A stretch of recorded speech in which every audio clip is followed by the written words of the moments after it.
Assalamu alaikum students. How are you all? I hope you are all doing good. Today we are going to see a last chapter, that is Electronic Data Interchange EDI. Before we get into the topic, let us see what are the things we are going to learn today. Learning objectives. What is EDI? To know the brief history of EDI, to understand the various types of EDI, to learn the advantages of EDI, to know about the layers of EDI, and to study about UN or EDIFACT. EDI stands for Electronic Data Interchange. Here we are using three words. First one is electronic, and the second one is data, and the third one is interchange. Already we know that what is interchange, right? Interchange means exchanging something. Here what we are exchanging? Data. So what is meant by data? Data is nothing but a collection of unprocessed raw facts. Okay. Here the data can be exchanged in the form of documents called MS Word document or PowerPoint document or any other kind of Excel document. So here what we are exchanging? Data in the form of what? Electronic media.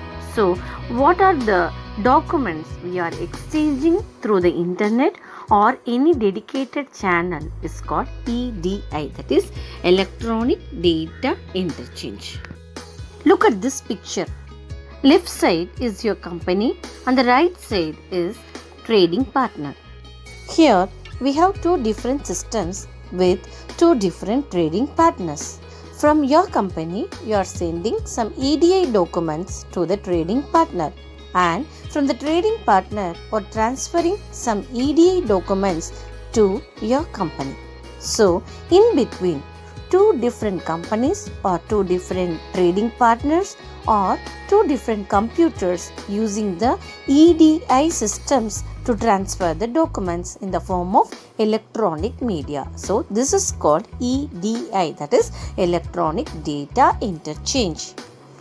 Electronic data interchange is the computer to computer exchange of business documents between one trade partner and another trade partner electronically. It is transferred through a dedicated channel or through the internet in a predefined format without much human intervention. EDI is used to transfer documents such as delivery notes, invoices, purchase orders, advance ship notice, functional acknowledgements, etc. These documents are transferred directly from the computer of the issuing company to that of the receiving company with great time savings and avoiding many errors of traditional on-paper communications. Now, let us see an example. How the orders are processed without using EDI and how the orders are processed with using EDI. Just see the above diagram. It shows that order processing without EDI. So, they are not using EDI system. They are using normal manual process only. Left and right sides are buyers and the middle one is supplier. So, in a typical, that is manual buyer-supplier transaction, the buyer generates the purchase order and sends it to the supplier through paper, fax or other manual means.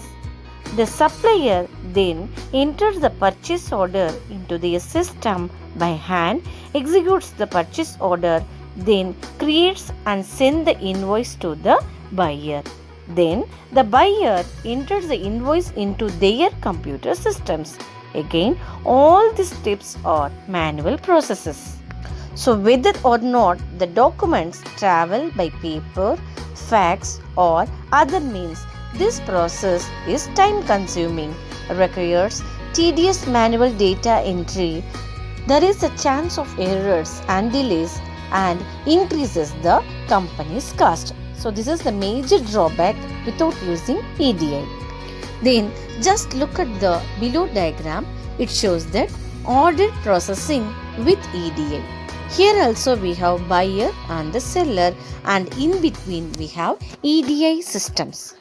So, EDI automates manual processes to provide seamless electronic document exchange between partners. This computer to computer exchange, so it saves times and costs associated with paper processes. Here, the EDI documents can flow directly out of a sender's computer system directly into a receiver's computer system without any human intervention. So, this is how the electronic documents are exchanging between two trade partners. EDI replaces the paper-based exchange of business documents. So, EDI is paperless trade and electronic transfer is paperless payment. A standard format is used in EDI so that the computer will be able to read and understand the documents. Before the popularization of internet-based e-commerce, it was a major e-commerce model. EDI includes data exchange between buyers and sellers, trade partners, and also internal data exchange within departments of a company. There are many internationally accepted EDI standards. Example, EDI FACT, that is EDIFACT, which means Electronic Data Interchange for Administration, Commerce and Transport. XML stands for Extensible Markup Language, and ANSI ASC X12 stands for American National Standard Institute Accredited Standards Committee X12, etc. So these are the internationally accepted EDI standard. What is EDI? This is very important 2-mark question. The electronic data interchange, EDI, is the exchange of business documents between one trade partner and another electronically. These business documents is transferred through a dedicated channel or through the internet in a predefined format without much human intervention. So, EDI is paperless trade and EFT, that is electronic transfer, is paperless payment. Now let us see the history of EDI. Edward Gilbert is called as the father of EDI. How this EDI came into existence? Initially, business documents are transferred through postal services, then through telegraph, then through fax machines, then teleprinter, etc. So like that, EDI has been developed slowly. After that, emergence of computers and its networks that paved the lot of opportunities in electronic data interchange. So, emergence of computers and its networks that paved the way for fast growth on the development of electronic data interchange. Many companies and organizations use computers to store and process data. But initially, different organizations use different application systems and the format of data generator is not the same. Suppose the organization needs to exchange their data, they have to rekey it based on the buyer's request or seller's request. It has taken lots of time. So, time consuming was the major issues or the major drawbacks they were faced during the period. And also, while typing and retyping, lots of human errors. So, in order to solve all those things, few organizations agreed to have a standard format which paved the way for EDI. So, different organizations started to use computers. They store the data and process the data. But everybody was using different applications. In order to have a standard internationally, few organizations came forward and prepared a standard format that is called EDI. So, Internationally accepted EDA standards are EDIFACT, XML, ANSI, ASC X12, etc. I already said that Edward Gilbert is called as the father of EDI. Okay, who is the father of EDI? Edward Gilbert is called as the father of EDI. He shows shipping standardized format during the 1948 Berlin Airlift. The shipping standardized format is like 856 or ASN. So these are the name of the format, shipping standardized format. Okay. Gilbert with his team developed the first standardized system for business documents that later influenced how documents would be passed from computer to computer. This standard helped to track what was contained in the shipment, who was delivering the cargo. After the format was developed, they didn't face the language barriers or any confusion about their formats to delay the shipments. The first EDI message was sent in 1965 from the Holland American Steamship Line to Transatlantic Shipping Company using telex message. What message? That is telex message. Okay. So the first EDI message was sent in 1965 using telex message. Okay. The computer had sent a full page of information in roughly 2 minutes. So within 2 minutes the message was sent.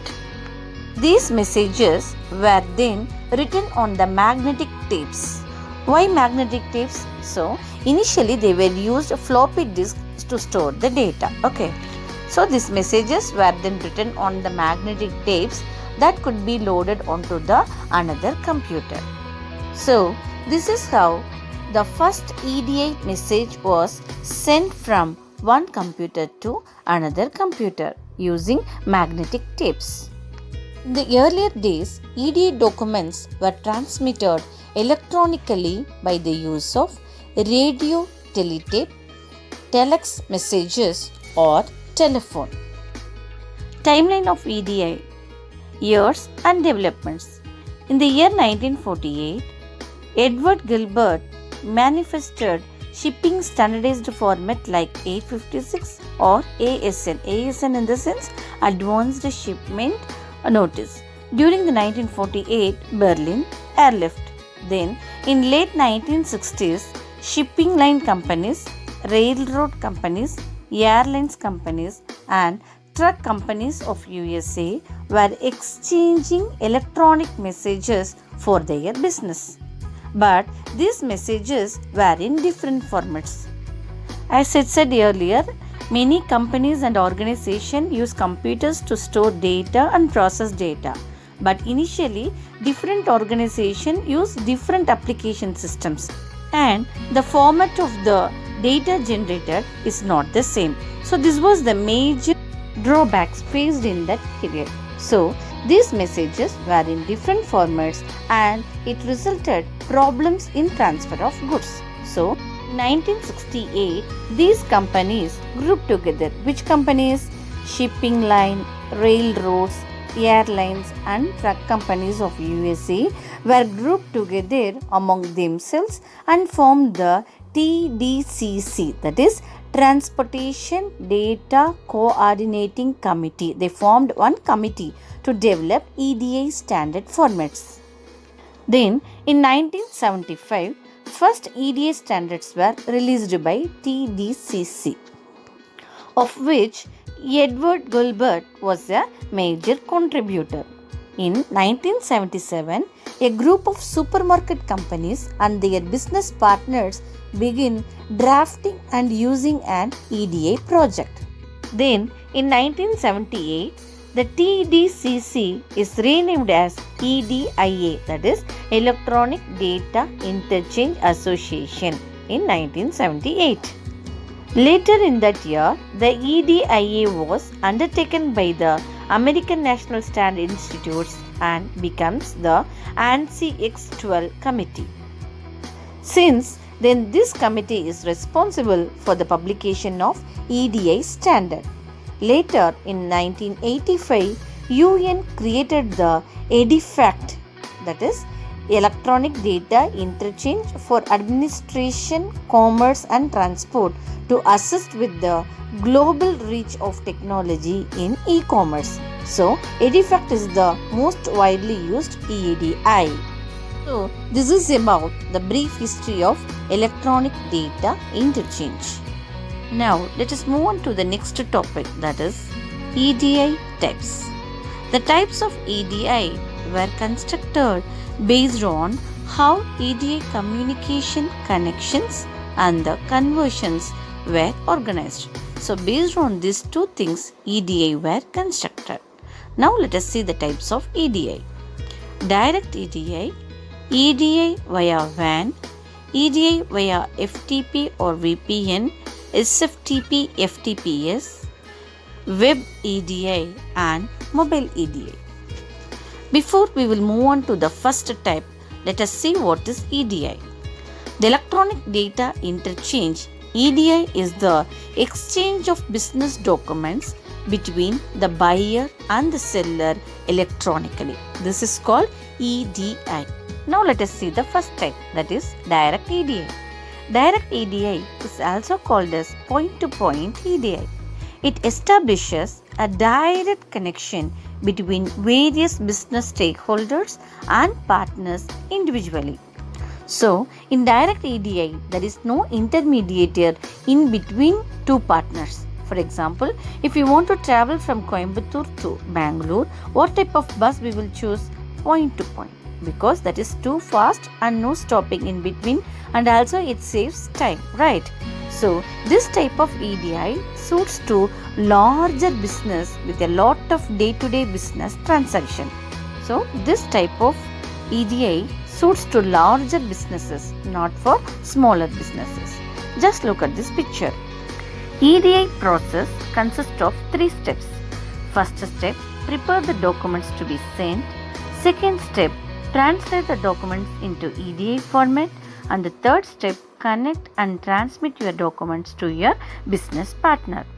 So, if you go to first step, the sending company should prepare the documents which ought to be sent to the receiving company in the form of EDI documents through or via any communication channel. So, the sending company can prepare their own document using their own application software in their system.